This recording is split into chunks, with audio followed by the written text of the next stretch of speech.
8 जनवरी 2024 को इंग्लैंड से आने वाले एक पाकिस्तानी ताजर का गुजरांवाला में अंधा कत्ल हो गया। लेकिन अब ये खबर सामने आई है कि सीसीडी ने उसके कातलों को गिरफ्तार कर लिया। और कातल कौन? बीवी, सगा बेटा। आखिर ये मामला है क्या? किसको मारा गया? पकड़े कैसे गए? ये तफसीलात आपको इस छोटी सी वीडियो में मिलेंगी। इसके साथ साथ दूसरी अहम खबर आपके साथ शेयर करेंगे कि कैसे सऊदी अरब में मुकीम एक पाकिस्तानी ख़ानदान विज़िट वीज़ा लगवा कर यूरोप चला गया और वहाँ जाके उनके साथ क्या हुआ और फिर वो क्यों यूरोप छोड़ने पर मजबूर हुए। जमा पूंजी भी सारी गई और उन्होंने जब बात की तो क्या ऐसी नसीहत की लोगों को, जो मैं आपके साथ शेयर करूँगा, जो कि अपना अच्छा भला कारोबार छोड़कर यूरोप जाके सेट होने के ख्वाब देख रहे हैं। तो दोनों बड़ी अहम खबरें आगाज़ करेंगे। मिर्ज़ा शहजाद बेग नामी एक ताजर जो कि गुजरांवाला का रहायशी था, उसका मोहल्ला फैसलाबाद है, थाना मॉडल टाउन। और ये आता है अपनी बेगम शहनाज और बेटे रुहेल के साथ पाकिस्तान। 8 जनवरी 2024 का दिन होता है कि इस ताजर को, ब्रिटिश पाकिस्तानी को, कुछ नामालूम अफराद आते हैं, गोलियां मार के जान से मार देते हैं और फरार हो जाते हैं। उसके बाद पुलिस मुकदमा दर्ज करके मुलजमान की तलाश शुरू कर देती है। ये जो इसकी बीवी है वही मुद्दई बनती है कि जी मेरे हस्बैंड को किसी ने मार दिया। इसका जवान साला बेटा, दोनों यानी कि जो माँ बेटा है वो भी ब्रिटिश सिटीज़न है। सारी फैमिली अरसा दराज से यूके में मुकीम थी। अच्छा, बाद में जनाब इनकी जो इन्वेस्टिगेशन का आगाज़ होता है, केसेस चलते रहते हैं, पुलिस मुलजमान तक नहीं पहुंच पाती, लेकिन कोशिश जारी रखती है। मुकदमा सीसीडी के वाले कर दिया जाता है। सीसीडी के जो इंचार्ज हैं सुहेल ज़फ़र चट्टा साहब, वो अपनी प्रोफेशनल जो जिम्मेदारियां निभाते हुए इस केस में भी जो है ना वो पर्सनल इंटरेस्ट लेते हैं ताकि कोई गलत फैसला ना हो जाए। और बिल आखिर फिर वो कातलों तक पहुंचते हैं कैसे? अदालत में जब इसकी बीवी बतौर मदई जो है ना वो जाती है तो वो जज भी हैरान रह जाते हैं, पुलिस भी।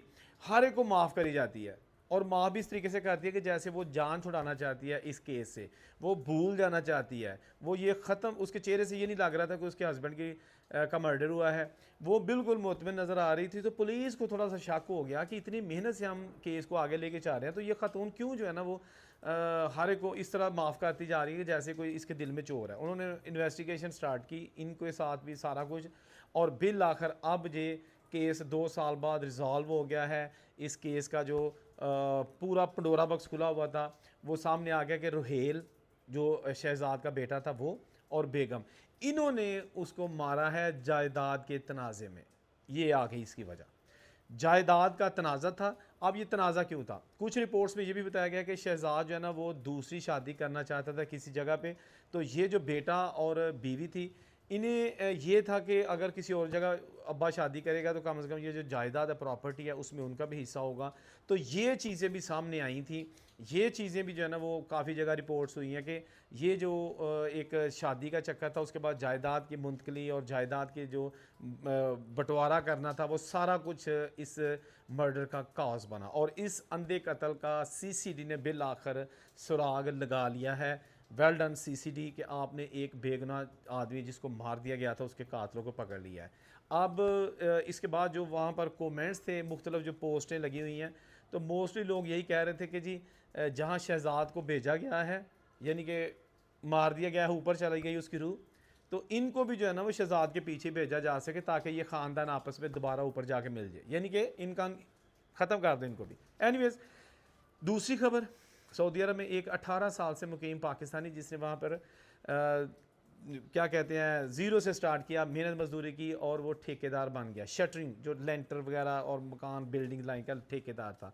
ज़्यादा पढ़ा लिखा नहीं था लेकिन अपनी फील्ड में मास्टर बन चुका था। अच्छा, उसको ना उसकी बेगम हर वक्त यही कहती रहती थी कि तू सारी उम्र सऊदीया कट छड़ी है, बच्चों के पासपोर्ट ही नहीं बने, ना तेरा बनया, तो मतलब है कि बच्चों का क्या फ्यूचर होगा। अच्छा, ये एक ऐसी चीज़ है जो हर उस पाकिस्तानी को जो है ना वो 24 घंटे तंग करती है, जो दुबई या ये जो सऊदी रियासतें हैं, कतर वगैरह जहाँ भी हैं, जहाँ पे पासपोर्ट वहाँ का आपको नहीं मिलता, बेशक सारी ज़िंदगी रहे। तो इनके अहले खाना भी इनको कहते रहते हैं कि काश तुम इटली होंदा ते अज ते कोई पासपोर्ट होंदा इटली का, तो सारा टब्बर उत्थे होंदे ते असीं उत्थे बच्चे दाखल करांदे, फला फला। कॉमन सेंस है ना कि एक जेहन च आती है चीज़।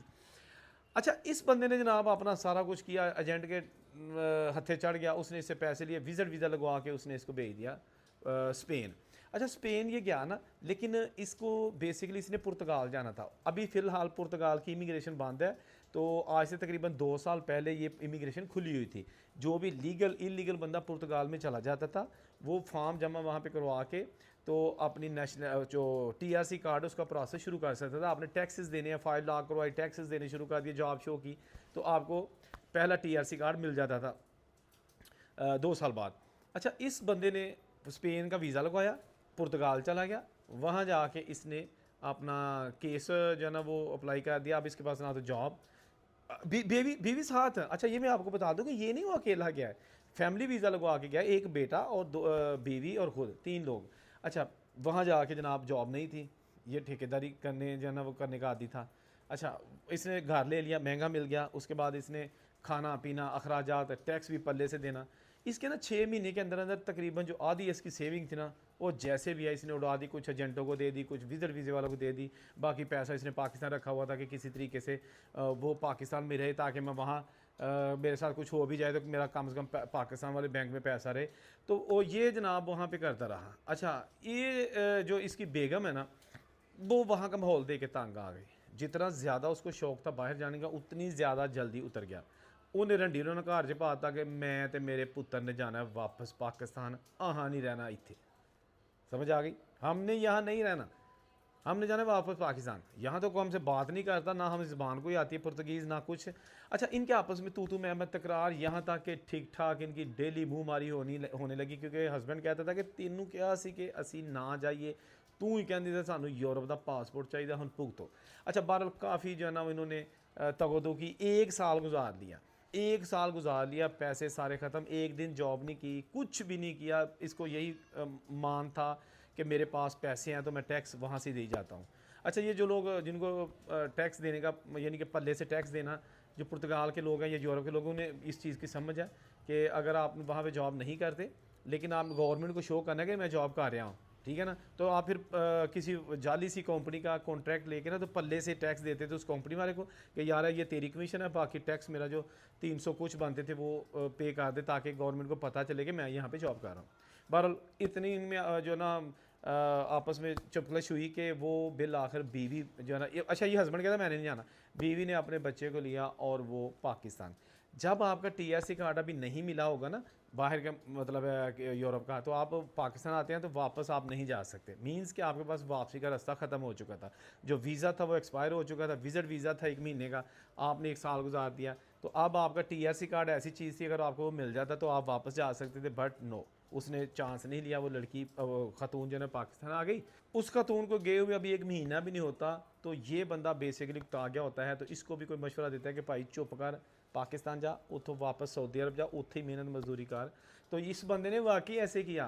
अभी इसको टीआरसी नहीं मिला, ज़ीरो इसको ज़बान आती थी, कोई जॉब नहीं की, कोई कुछ नहीं किया, सारा पैसा लुटाया। ये भी जनाब 1 महीने बाद सलाम अलैकुम घर आ गया पाकिस्तान।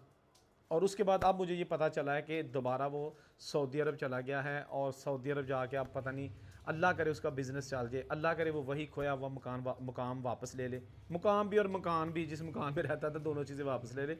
बात सिर्फ एक है, अगर आप रोज़ी रोटी अच्छी कमा रहे हैं, खा पाकिस्तान में, सऊदी अरब में, दुबई में या मलेशिया वगैरह जहाँ भी, अगर तो रोज़ी रोटी अच्छी कमा रहे हैं, बहुत ज़्यादा पैसे की बात नहीं कर रहा, मुनासिब आपका गुजर बसर ठीक हो रहा है, तो कभी भी ऐसे चलते हुए कारोबार या रोज़ी रोटी को मत ठुकराएं कि जी मैं अगे जाना है, ठीक है ना।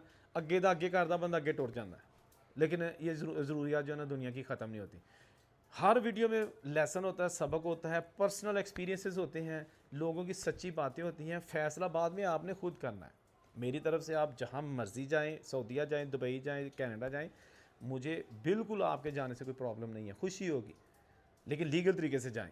कभी भी डंकी इलीगल तरीका ना अपनाएं, कोई फ्यूचर नहीं है इसका, कोई फ्यूचर नहीं है। एजेंटों को 50 लाख रुपया देकर इलीगल तरीके से जाएंगे तो 50 लाख आप 10 साल में भी पूरा नहीं कर सकेंगे।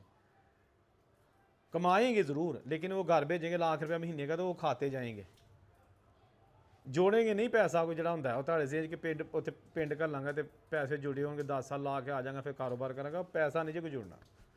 सिद्धियां खरियां साफ सुथरियां सच्चियां गल्लां अगर किसी को बुरियां लगदियां ने, मैं माजत खावां, लेकिन मैं करदा रहांगा, क्योंकि बहुत सारे लोग जिनको मैं कमेंट्स पढ़ता हूँ वो इन चीज़ों को लाइक करते हैं कि मैं एक शीशा किताब खोल के उनके सामने रख देता हूँ कि भाई ये है।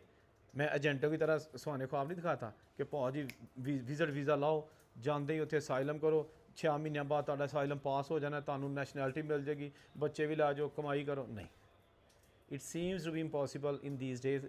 किसी जगह भी आप चले जाएँ, ये आसान नहीं है, इम्पॉसिबल चीज़ें होकर रह गई हैं। अल्लाह ताला आप सबको अपनी ज़बान में रखे और जो जो आपकी जायज़ हाजात है पूरी करे। कमेंट ज़रूर कीजिएगा। और जो लोग डेली वीडियो देखते हैं लेकिन चैनल फॉलो या सब्सक्राइब नहीं करते, ਤੁਹਾਨੂੰ ਰੱਬ ਦਾ ਵਾਸਤਾ चैनल भी फॉलो कर लो, सब्सक्राइब कर लो।